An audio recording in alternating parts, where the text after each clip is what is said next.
નમસ્કાર, હું છું ગોપી ઘાંગર અને આપ જોઈ રહ્યા છો નિર્ભય ન્યૂઝ. આપણી સાથે અત્યારે વરિષ્ઠ પત્રકાર જગદીશ મહેતા જોડાયા છે. આજે ચર્ચા કરીશું કે વિસાવદરમાં હવે આજે ફોર્મ ભરાઈ ગયા છે. કિરીટ પટેલ સાથે નીતિન રાનપરિયા અને હવે ગોપાલ ઇટાલિયા, એટલે આ ત્રણ જણા છે જે પ્રમુખ પાર્ટીમાં પ્રમુખ કોમ્પિટિશનમાં છે. સર, શું લાગે છે કોનું પલડું અત્યારે તમને ભારે દેખાઈ રહ્યું છે? કારણ કે ઉમેદવાર જાહેર થઈ ગયા, ફોર્મ પણ આજે ભરાઈ ગયા. બેન, અત્યારની સ્થિતિએ જોતા તો હજી પણ ગોપાલ ઇટાલિયાનું જ પગલું ભારે છે. શું કામ? જે અપેક્ષા રાખી હતી એવા ઉમેદવાર ઉભા નથી રાખ્યા. ભારતીય જનતા પાર્ટીએ કિરીટભાઈ પટેલ ઉપર કળશ ઢોળ્યો, જેની સંભાવના હતી. ઘણા સમયથી વાત ચાલતી હતી કે અનેક લોકો જે લાઈનમાં છે એ કિરીટ, ભૂપતભાઈ ભાયાણી, હર્ષદ રીબડિયા બધા બોલતા હતા. પણ આપણે તમારી ચેનલમાં અનેક વખત ચર્ચા કરી છે કે કિરીટભાઈ પટેલને દિલ્હીના તેડા આવ્યા છે, એને ઝંખના છે, એ ઉદ્યોગપતિ છે, પૈસાદાર બહુ છે. વિસાવદરને એને આમ જુનાગઢ જિલ્લાને એને પોતાનું કર્મભૂમિ બનાવી છે તાલાળાના રાતીધાર ગામના. પણ એની ઝંખના છે. એક વખત ચૂંટણી હારી ગયા છતાં એને એમ છે કે હું લડી દઉં, તો એના નામની વિશેષ સંભાવના હતી. પણ ગોપાલ ઇટાલિયા આવ્યા પછીથી એમ લાગતું હતું કે કઈક બહુ મોટો ફેરફાર કરે તો જ મેળ પડે એમ છે. ફેરફાર એટલે જસુમતીબેન સૌજીભાઈ કોરાટ કે એના દીકરા, એવી કોઈ વ્યક્તિ કે પછી ભરતભાઈ ગાજીપરા, જે પંચાયત વિભાગ જેને કહી શકાય, પંચાયતી રાજ, એના જેને કહી શકાય ને પીએચડી, એનસાઇક્લો ઓફ ઇન્ડિયા, જુનાગઢમાં રહે છે ભરતભાઈ ગાજીપરા. તો આવું કોઈ નામ આવે એમ આપણને લાગતું હતું. પણ અંતે પાછું કિરીટભાઈ પટેલનું જ નામ આવ્યું. હવે કિરીટભાઈમાં બીજી કોઈ ખામી પણ એમાં શું છે, તમારે તુલના કરવાનો વખત આવે તો કિરીટભાઈ નું જે છે ને થોડુંક જમા ઉધાર પાછું એમાં ઈધર ઉધર થાય એમ છે. ગોપાલ ઇટાલિયાની કમ્પેરમાં ગોપાલ ઇટાલિયાની સામે ક્રિમિનલ કેસ છે, એમાં કઈ બીજી વાત નથી, છે ખરા, પણ માથાકૂટના કેસ છે અને એમાં મોટા ભાગે જનતાના હિતાર્થે લડ્યા હોય એવા કેસ છે. જ્યારે કે કિરીટભાઈ પટેલ ઉપર સહકારી ક્ષેત્રમાં કૌભાંડ કરવાના આક્ષેપો છે. આક્ષેપ પુરવાર નથી થયા એ જુદી ઘટના છે, પણ એટલીસ્ટ આક્ષેપ તો છે. એટલે બિલકુલ સાફ એની છબી છે એવી વાત નથી. પણ આજકાલના રાજકારણમાં આવા દાગ હોય એને સક્ષમતા માનવામાં આવે છે, એને નિર્બળતા માનવામાં આવતી નથી. એ પછી જુદી વાત છે. જેની ઉપર વધારે દાગ હોય એ લગભગ તાકાત વાળો છે એમ લોકો માનતા હોય છે. એ માણસ નબળાઈ કોઈ એની ગણતા નથી, એ જુદી વાત છે. પણ કોંગ્રેસે નીતિનભાઈ રાણપરિયાને ઉતારીને તો આમ તમે જે રાહુલ ગાંધી કે છે ને બી ટીમ જેવું કામ એવું જ કર્યું છે ભાઈ. નીતિનભાઈ રાણપરિયા ઇન્ડિવિજ્યુઅલ કેસમાં બહુ સારા માણસ, વ્યક્તિગત એમાં કઈ ખામી નહીં. શિક્ષણ સંસ્થાઓ સાથે સંકળાયેલા હતા, એટલે ભાગીદારીમાં શિક્ષણ સંસ્થાઓ હતી.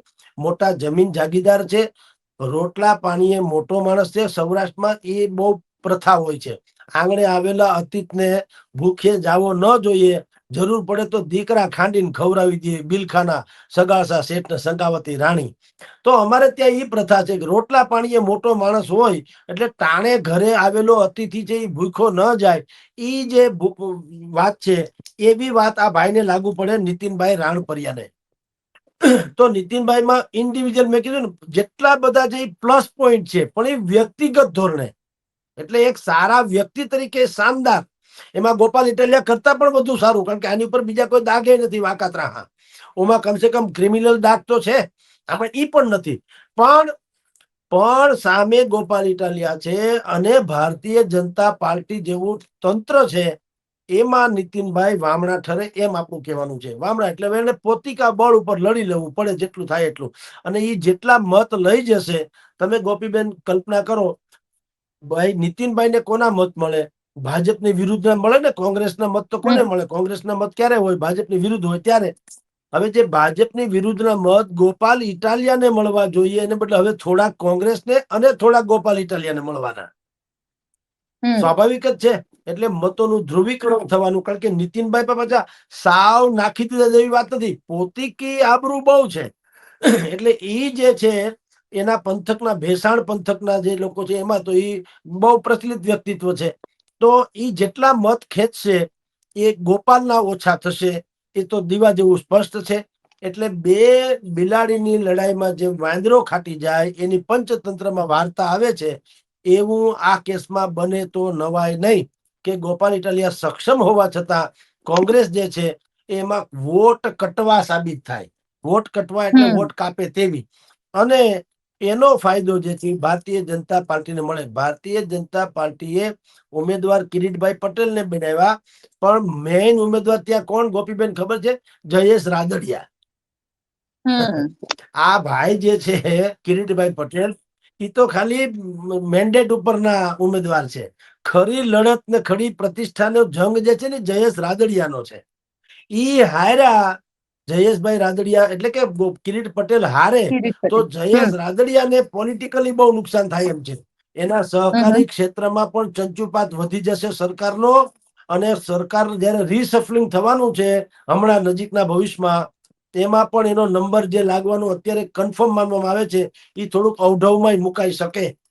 કારણ કે જયેશ રાદડિયાએ આઉટ ઓફ વે જઈને સરકારથી પણ મેન્ડેટ નતો તો પણ ઇફકોની ચૂંટણી જીતી આવ્યા હતા, એટલે પોતિકા શિંગડા એને ભર્યા છે. આજની તારીખે જયેશભાઈ લેવા પાટીદાર સમાજના સર્વે સર્વા લોકપ્રિય નેતા છે.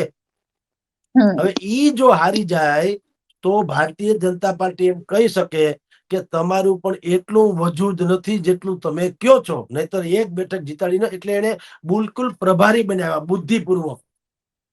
અને એમાં ટાસ્ક સોંપવામાં આવી છે કે તમે અમને આ ક્રુશિયલ બેઠકમાંથી કાઢી બતાવો તો અમે તમારા સહકારી ક્ષેત્રમાં ચંચુપાત નહીં કરીએ. આ છે ને ખરા ઉમેદવાર તો જયેશ રાદડિયા છે. આ તો ડમી છે એમ કે તો હાલે, કિરીટભાઈ પછી જે થાય તે. અને સામે ગોપાલ ઇટાલિયા છે. ગોપાલ ઇટાલિયાનું તો તમે હમ આપણે અનેક વખત કીધું છે કે મુદ્દા આધારિત લડી રહ્યો છે જણ.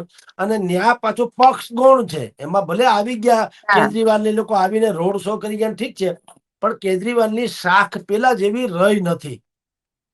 પેલા જે હતા કેજરીવાલ એ દૂધે ધોયેલા હતા, હવે દૂધે ધોયેલા નથી. બિલકુલ.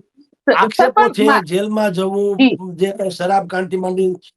હા જી જી. સર, કારણ કે હું પોતે વિસાવદર જઈને આવી, 2 દિવસ વિસાવદરમાં લોકો સાથે વાતચીત પણ થઈ, ચર્ચા પણ થઈ.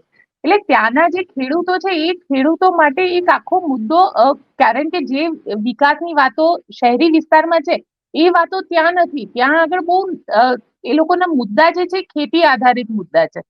અને આ ખેતી આધારિત મુદ્દાઓના કારણે, કારણ કે કિરીટ પટેલ અને ગોપાલ ઇટાલિયા, ઘણા લોકો તો મને એવું પણ કીધું કે ગોપાલ ઇટાલિયા છેલ્લા આટલા દિવસથી અહીંયા આગળ છે તો અમે કલેક્ટરમાં જઈએ તો ગોપાલ ઇટાલિયાના નામથી જ અમારું કામ થઈ જાય છે. ગોપીબેન, વિસાવદરમાં જે મુદ્દા છે ને, આપણે આમ જ તો અત્યાર સુધી આવું જ થતું આવ્યું છે કે ચહેરાઓની ચર્ચા થઈ છે, હમ મુદ્દાની નહીં. મુદ્દા શું છે? ત્યાં સૌથી મોટો મુદ્દો સેન્સિટિવ ઝોનનો છે, ઇકો સેન્સિટિવ ઝોન. બીજો મુદ્દો છે જમીન માપણીનો. હમ ત્રીજો મુદ્દો છે માર્કેટિંગ યાર્ડમાં ટેકાના ભાવે માલ વેચવા જાવ ત્યારે થતો ગફલો, એટલે શોષણ, આર્થિક કટકી. આ બધા મુદ્દા મેઇન છે. એ મુદ્દાની ચર્ચા કોણ કરી શકે? સરકાર સમક્ષ. જો સરકારના જે કોઈ લોકો ચૂંટાય, ધારો કે કિરીટભાઈ પટેલ ચૂંટાય, તો તમે શું માનો? એ કઈ માથું ભરાવી ન શકે સરકારને. એ તો યસમેન થવું પડે ને.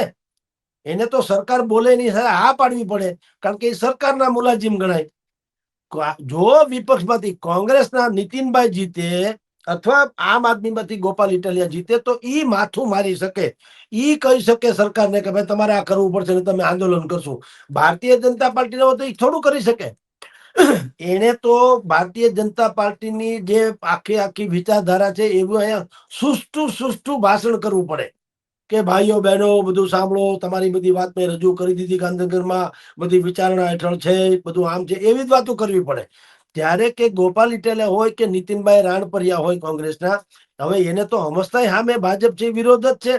તો ઈ જ્ઞાની લોકલ લેંગ્વેજમાં પોતાના મુદ્દા વિશે બેસુમાર બોલી શકે. એટલે તમને કહું છું કે મુદ્દા ન્યા જે છે એની ચર્ચા ઓછી થઈ છે અને ચર્ચા વધારે થઈ છે ચહેરાની. તો ચહેરા ઉપર આ જે વિસાવદરની જનતા છે એ ક્યારેય ઓળઘોળ થતી નહીં. ચહેરો તો છોડો, પાર્ટી ઉપર ઓળઘોળ નથી થઈ. ત્યાં જનતા દળે જીતું, કિમલોપે જીતું, અપક્ષે જીતું, કોંગ્રેસે જીતું, આમ આદમી જીતી, ભાજપ જીતી, જીપીપી જીતી. ત્યાં પાર્ટી જેવું કઈ છે જ નહીં. અહીંયા ન તો વર્ગવાદ ચાલે, ન જ્ઞાતિવાદ ચાલે, ન કોમવાદ ચાલે, ન વારસાઈવાદ ચાલે, ન પક્ષવાદ ચાલે, કાંઈ ચાલે નહીં. એક મુદ્દાનો કાર્યક્રમ. તમે જનતાના કેટલા હિતે છુઓ. તમારી ડેલી રાતના 2 વાગે ખખડાવીએ તો તમે ઉઠો કે કેમ?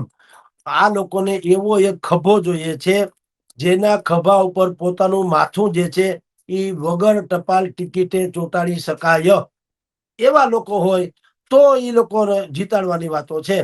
એ બધા જ પરિમાણમાં તમે જુઓ તો અત્યારે ગોપાલ ઇટાલિયા અને ભાઈ કિરીટભાઈ પટેલ એ બે એ બાબતમાં ઓકે ગણાય, કારણ કે કિરીટભાઈ તો સ્થાનિક છે.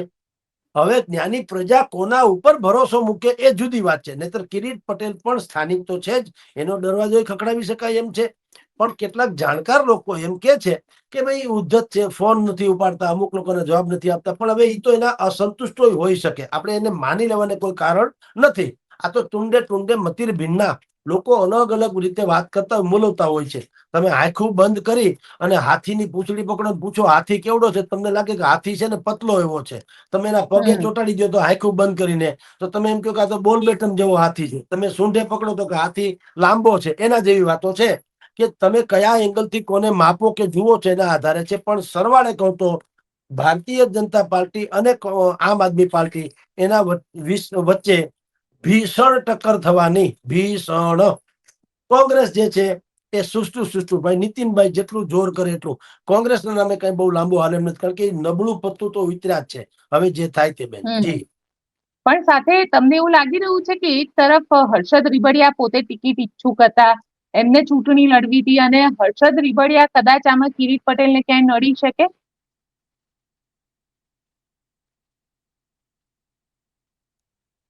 ના, એ લડી નહીં શકવાના હતા ને નડી નથી શકવાના. હર્ષદભાઈ રીબડિયા પકડ મુજે જોર આતા હે. એમાં એવું છે, અંદર ખાને જે છે હાઈકોર્ટમાંથી રીટ પાછી ખેંચી એની પાછળનું કારણ પણ કિરીટભાઈનો જ પ્રભાવ છે. હર્ષદભાઈ રીબડિયા અને ભાઈ ભૂપત ભાયાણી એ બંને અત્યારે ભલે જાહેરમાં ગમે તે કહે, પણ તમારી જાણ ખાતર આ ચૂંટણીનું નામ જાહેર કિરીટભાઈ નતું થયું ત્યારે પણ એને એમ કીધું જો પક્ષ અમને ટિકિટ આપશે તો અમે લડી લેશું, નહીં તો જેને આપશે એને જીતાડશું. આ શબ્દ ભૂપતભાઈ ભાયાણીના છે. જેને પક્ષ ટિકિટ આપશે એને જીતાડશું. અર્થાત એના મગજમાં તો હતું જ કે આપણો મેળ પડે એમ નથી. હવે એ જે રીતે સંતુષ્ટ થયા હોય તે રીતે વગર ટિકિટે પણ કોઈ ઉમેદવાર સંતુષ્ટ થાય તો એ શું કામ થયો હોય એ મારે કહેવાની જરૂર નથી. સમજવાની કઈ બહુ ગંભીરતાથી સમજવાની જરૂર બધા સમજી શકે છે. એટલે એ બંને કઈ લડી શકે એમ નથી. એને બુદ્ધિપૂર્વક ખાલી કીધેલું અમારે ઉભું રહેવું, પણ ભૂપત ભાયાણીને ટિકિટ આપે તો વિસાવદરમાં મત માગવા કઈ રીતે જાય મને કયો જી. એ જાય તો લોકો કે નહીં કે આ જે ચૂંટણી આવી એ તમારે કારણે તો આવી, તમને તો મત આપ્યા હતા, તમે તો ઠેકીને વયા ગયા એટલે તો ચૂંટણી આવી પાછી. તો જો જહર પી ચુકા હો તુમને તો દિયા था, तुम तो मुझे जिंदगी की दुआएं मत दो. એના જેવું કે ને લોકો. એટલે ભૂપત ભાયાણીનો તો પ્રશ્ન થતો, હર્ષદ રીબડિયાનો હતો તો એને ઠેકા ઠેકી કરી છે. બધાને ખબર છે આમાંથી આમાં ગયા, આમાંથી તેમાં ગયા. ગોપાલ ઇટાલિયાને ખરીદી ન શકાય એવું અરવિંદ કેજરીવાલે કીધું. એ લોકોના ગળે ઉતરે, કારણ કે ગોપાલ ઇટાલિયા છે. બીજા કોઈ હોત તો ન ઉતર્યું હોત. હવે સામે પક્ષે ખાલી એટલો ફેર પડ્યો છે, ગોપાલ ઇટાલિયા જે વન વે જતા હતા એને બદલે કિરીટ પટેલ એ પણ કમસે કમ પાટીદાર છે, સુખી છે, જામેલા છે, રાજનીતિમાં છે, જાહેર જીવનમાં છે, સહકારી ક્ષેત્રમાં છે, માર્કેટિંગ યાર્ડથી માંડીને જિલ્લા સહકારી બેંક સુધીમાં બધામાં એ હોદ્દા ઉપર રહી ચુક્યા છે અને અત્યારે કેટલીક બેંકોમાં સહિતમાં હોદ્દા ઉપર છે. એટલે એને પડકાર મળશે ને પાછું ભારતીય જનતા પાર્ટી જેવું પ્લેટફોર્મ છે જેનો માઇક્રો પ્લાનિંગ બિલકુલ આપણે જાણીએ છીએ ચારે કોર કેવું છે તે. આટલા ભીષણ કોરોના કાળનો જે બીજો પાર્ટ આવ્યો હતો ત્યારે રાજકોટમાં અહીંયા તો હાજ પડે બધું અમે લોકો અમારા પ્રેસની માંથી જોયું હતું. નકરી અહીંથી સબ વાહિનીઓ જતી હતી અને સીમની જે ચીમની કહેવાય ને એ ચીમની પણ પોરો માગતી હતી. એટલા લોકોના મળદાને જે છે અગ્નિદાહ દેવામાં આવ્યો હતો. તેમ છતાં તાત્કાલિક ચૂંટણી એ કોર્પોરેશનની આવી 80 માંથી 76 બેઠક લઈ ગયું હતું ભાજપ. આને કહેવાય સંગઠન. તો ભારતીય જનતા પાર્ટીએ ગણેશ રાદડિયાને મૂકી અને સંગઠનની દ્રષ્ટિએ પણ મેકેનિઝમ કર્યું છે. પછી ત્યાં રાઘવજી પટેલને ઉતારીને એક સોશિયલ એન્જિનિયરિંગ કર્યું છે, કુંવરજી બાવળિયા અને હીરાભાઈ સોલંકી એને ઉતાર્યા છે મેદાનમાં. કારણ કે નેક્સ્ટ પટેલ પછી અગર કોઈ મોટી કોમ હોય ત્યાં મતદારોમાં તો ઓબીસી છે, કોળી છે. એટલે હીરાભાઈ સોલંકી અને ભાઈ કુંવરજીભાઈને પણ કહેવામાં આવ્યું હોય કે પ્રધાનમંડળનું રીસફલિંગ થવું છે, એમાં નામ જોવું છે ને તમારું, તો આ જીતાડજો.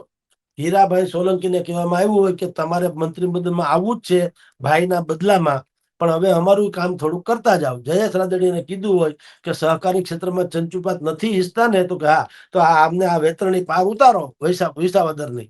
આમ બધાને ટાસ્ક સોંપવામાં આવ્યા છે. એટલે કઉ છું કિરીટભાઈ એ ખાલી ડમી છે. ખરો ન્યાય ઉમેદવાર ગોપાલ ઇટાલિયા વર્સિસ ભાજપ, અથવા Gopal Italia versus Jayesh Radadiya, Gopal Italia versus Kunvarji Bavaliya, Gopal Italia versus ભાઈ હીરાભાઈ સોલંકી, વગેરે વગેરે. આવી સ્થિતિ છે બેન. જી. પણ સાથે સર કેશુબાપાના આશીર્વાદ, કારણ કે અરવિંદ કેજરીવાલ આવ્યા ત્યારે પહેલા આમ આદમી પાર્ટીએ એ વિડીયો બનાવ્યો હતો, અને પછી કેશુભાઈનું એક સ્ટેચ્યુ પણ બનાવવામાં આવ્યું, અને એ સ્ટેચ્યુ આમ આદમી પાર્ટીના કાર્યાલય પર અરવિંદ કેજરીવાલે ઉદ્ઘાટન કર્યું. અને ગોપાલ ઇટાલિયા તો કહે છે કે અમને આશીર્વાદ અમે તો લઈએ છીએ કેશુબાપાના, અને ભારતીય જનતા પાર્ટી એમને ઇગ્નોર કરે છે, ભારતીય જનતા પાર્ટી એમની અવગણના કરે છે. તમને શું લાગે છે, કેશુબાપાના આશીર્વાદ કોને મળશે ત્યાં? કોઈને નહીં. કેશુબાપાએ ભાજપને આશીર્વાદ નથી, અમુક શ્રાપ આપ્યો હતો છેલ્લે તો. એ છોડો યાર, એ કોઈ ફેક્ટર બી નથી. એ તો આ ઉપજાવી કાઢે છે. એવું કઈ છે, જો એના આશીર્વાદથી બધું થતું હોત તો કેશુભાઈ ગુજરાત પરિવર્તન પાર્ટીમાં શું કામ જવું પડ્યું હોત? એને ઢૂંઢિયો રાક્ષસ શું કામ કીધું હોત નરેન્દ્ર મોદીને? અને કેશુભાઈ સ્વયં જેમ જીતા હતા 1998માં, 1998માં જીતા હતા, એ જીતા હતા પણ ગિમિક્સ હતું, ખાલી કઈ ઓળઘોળ નથી થઈ ગઈ પ્રજા. એનો મેન્ડેટ આ જ ભાઈ આપણા ભૂપત ભાયાણી, હવે ઈ મેન્ડેટ લઈને ભરવા જાય ચૂંટણીનું ફોર્મ, ને છોકરો હાથમાંથી મેન્ડેટ ચોરી જાય એટલે ખેંચી જાય ને એવું સાંભળ્યું ક્યાંય? એટલે જેમ પોકેટ માર પાકીટ લઈ જાય એમ, અને આને કઈ ખબર ન પડે એવું હોય ક્યાં જિંદગીમાં? એ બધા ગિમિક્સ હતા બધા. એટલે કેશુભાઈ એ કઈ ત્યાં કઈ વન મેન આર્મી જેવી કોઈ વાત હતી નહીં. એ ખેડૂત પુત્ર છે ને, મોટા રાજ્ય કક્ષાના નેતા હતા, એમાં નાની એટલે એનું બચ્ચોને ઓળખતો હોય એમ. એટલે કેશુભાઈ વન મેન આર્મી. પણ કઈ કેશુભાઈ ના આશીર્વાદ તો ગોપાલ ઇટાલિયા ખોટું જે કહેવાય ને કે આર્ટિફિશિયલ ઇન્ટેલિજન્સ કરવા ગયા તો ઉલટાનું ઉલટું પડ્યું. ભાઈ તમારે શું કામ એનું કઈ કેવું કહો? તમે સ્વયં તાકાત વાળા છો, તમારી ઉપર વિસાવદરની જનતા ઓળઘોળ થઈ ચૂકી છે. તમારે આવે જે પોલિટિકલ જેને પ્રોપરગંડા કે એવું કરવાની કઈ જરૂર નથી. આશીર્વાદ હોય જો કેશુભાઈ ના ગોપાલ ઉપર હોય કે ભરતભાઈ ઉપર હોય. કા ભરતભાઈ ન જીતા? લ્યો, ગોપાલભાઈ તો હજી ગમે છે, ભરતભાઈ તો છોકરો હતા હગા, ન જીતા. એટલે એવું કઈ હોય નહીં કે કોઈના આશીર્વાદથી કોઈ જી. બધું આ દુનિયા બહુ બુદ્ધિશાળી છે, પ્રેક્ટિકલ થઈ ગઈ હવે જગત, ઋણાનુબંધ નહીં. તમે મને શું આપો, take and give and take, એના જેવું છે. એટલે બધાને ખબર છે કે અમારી એ માટે લડી લે એવો માણસ જોઈએ છે. તો અત્યારે જે 3 લોકો છે, નીતિન રાણપરા, કિરીટ પટેલ અને ભાઈ આપણા ગોપાલ ઇટાલિયા, એ ત્રણેયની તુલના કરો કમસે કમ, તો સરકારને સિંગડા ભરાવી શકે એ તો નંબર 1 હજી ગોપાલ ઇટાલિયા જ રે. ભાઈ નીતિનભાઈમાં એ ક્ષમતા હોઈ શકે, પણ એટલું બધું બળ કરી શકે એવું નથી, કારણ કે નામ આના જેવું નથી. કારણ કે હજી ઈ આવ્યા નથી બજારમાં. આ તો દેખાઈ આવેલા છે ભાઈ. આ તો યુઝ ઓલા કે ને પહેલે શું કેલું કહેવત છે ને કે પહેલે ઇસ્તેમાલ કરો ફિર વિશ્વાસ કરો. આ ગોપાલમાં એવું છે, ઇસ્તેમાલ કરી લીધો, બધાને ખબર છે. ગોપાલે જે કઈ એના ખેલ છે એ બધા જોયા છે લોકોએ. એટલે એ વાત છે ને. આ ભાઈ હજી ન્યૂ ફ્રેશર છે, નીતિન રાણપરા. ભાઈ કિરીટ પટેલ ને લાગે વળગે ભારતીય જનતા પાર્ટી માની લો જીતી બી જાય તો શું થાય? આંગળી ઊંચી કરે સરકાર કે હા ભાઈ હા, બીજું શું? કારણ કે બોલવાની તો મનાય છે પક્ષમાં. તો આવો હાલત અત્યારે પક્ષની થઈ ન હોત ને, જો સાચું બોલનારાની કદર થતી હોત તો પક્ષનું આટલું અધપતન થાત નહીં ને. જે અત્યારે થયું છે, ભલે લોકો ચૂંટણી જીતી જતા હોય ભારતીય જનતા પાર્ટી, પણ એને કારણે એમ માનવાને કોઈ કારણ નથી લોકો ઓળઘોળ છે, અમે લાચાર છીએ એટલે તમે જીતી જાવ છો, કારણ કે સામે કોઈ છે નહીં. અહીંયા ગોપાલ આવ્યો તો કેવું હાહાકાર મચી ગયું, ગોપાલ મારો પારણીય ઝૂલે, આખું રાષ્ટ્રીય ગીત થઈ ગયું વિસાવદરનું. શું કામ? એ લોકોને ખબર પડી કે આવો તાકાત વાળો જણ જોઈએ છે. આવા મળી જાય તો લોકો હંમેશા ઠેકવા તૈયાર છે, પણ નથી મળતા તો લાચારીથી તમને ટિકિટ મળે. એટલે આ જે લડત છે એ ભાજપ વર્સિસ ગોપાલ ઇટાલિયાની જ રહી છે. અને કિરીટભાઈ પટેલ ડમી છે, એમાં છે જયેશ રાદડિયા મેઇન ઉમેદવાર છે, એવું માની લેવું. જી બેન. બિલકુલ સર, અમારી સાથે જોડાયા તેના માટે આપનો ખૂબ ખૂબ આભાર.